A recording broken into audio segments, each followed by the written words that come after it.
30 ноября 1991 года состоялся всенародный референдум об образовании Ингушской республики в составе России, на котором 90,7% населения Ингушетии высказались за восстановление Ингушской республики в составе Российской Федерации. Глава Ингушетии в связи с этой датой обратился к жителям региона.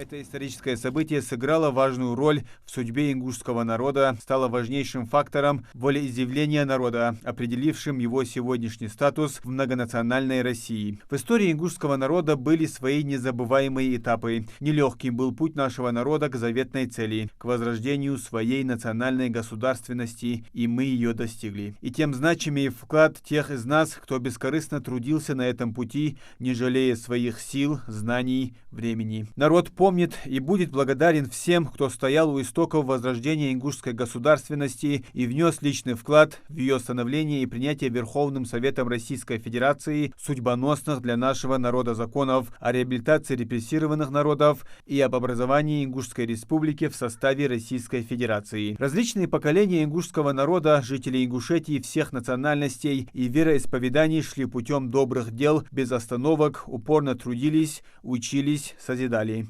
Поэтому сегодня под синим небом Кавказа живет новая Ингушетия. Сильная, гордая, красивая, гостеприимная, устремленная в будущее, которая занимает достойное место среди субъектов Российской Федерации. Главное богатство республики – ее трудолюбивый многонациональный народ, которому по силам решения стоящих перед ним задач. Многое сделано в плане социально-экономического развития, но некоторые вопросы еще ждут своего решения. И только от нас зависит, чем будет наполнен завтрашний день нашей любимой Ингушетии. Дорогие земляки, хамцер мягкой, от всей души желаю вам здоровья и благополучия, мира и согласия, больших успехов в трудовой деятельности во имя процветания Ингушетии в составе Великой России.